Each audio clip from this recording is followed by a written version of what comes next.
Que se passe-t-il? Tu as entendu? On dirait une respiration. C'est comme un râle.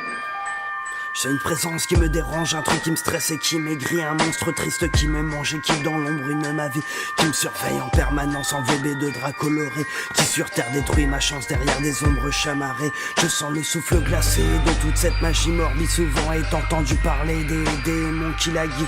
Mon innocence d'enfant, même si je suis un petit caïd, m'empêchera pas de finir dément et de mourir l'âme vide. J'entendais une sorte de respiration, quelque chose d'étrange. Un son identique à celui-ci. J'en avais froid dans le dos. Ce sont des soupirs étranges. Mais d'où est-ce que cela provient d'après toi? Je ne suis pas une danseuse, mais j'aime les balles bourrées sur cette comptine affreuse. Je te prends par les bourrelets, rien que la peau sur les os. Je me ferai un sacerdoce de servir les trois mères. Je prie Helena Marcos de me donner la force de commander aux chiens, de trancher la trachée de leurs geôliers humains, ces aveugles mélomanes. Réveille mes élans pyromanes et les jeunes filles trop sages méritent leur content de drame. J'ai tout vu, les iris, les sorcières et leurs fils priant pour la novice qui s'arrache le clitoris pour devenir une sœur de l'ultime paroxysme, là où les ruines du monde deviennent des entrecuisses. Qui m'observe dans mon lit, démon qui respire fort, créature qui hante mes nuits et qui sûrement attend maman. Je t'entends chanter dans les bois et sûrement crèverai dans tes bras. Qui est là? Ah, je t'attendais. Tu es l'américain. J'étais sûr que tu serais revenu.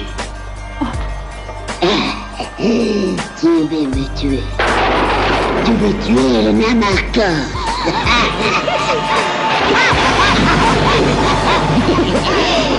Je te vois, tu sais. Je te vois.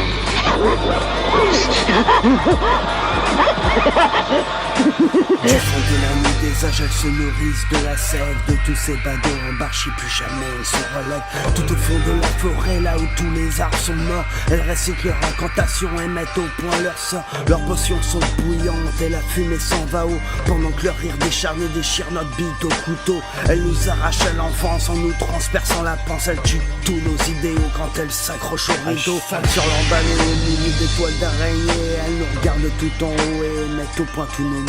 Des enfants qui ronflent, la bouche grande ouverte. Tu cherches la lumière blanche, mais elle est rouge et verte. Aucune raison d'avoir peur. Si on les appelle sorcières, c'est à cause de la lumière que leurs yeux dégagent comme des flammes de l'enfer. Ces femmes sans âge, ces femmes fortes et fières veulent faire mentir l'adage qu'on a lu page par page, qui dit que le sage n'a pas peur de la mer, puisqu'il est sur le rivage. Pas peur de la mer, aucun horrible présage pour eux ne peut sortir d'une étendue d'écume. Naïfs, ils les voient mal depuis leur sarcophage, d'où ils pensent dominer celle qui prépare l'orage. La magie existe en dehors de leur cage, mais ils ne s'en aperçoivent que quand leur toit fume. Crois-tu que j'aurais vécu jusqu'à maintenant s'il était aussi facile de me tuer?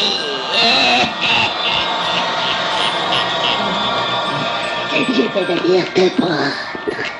De quel visage aurais-je lorsque tu verras Helena?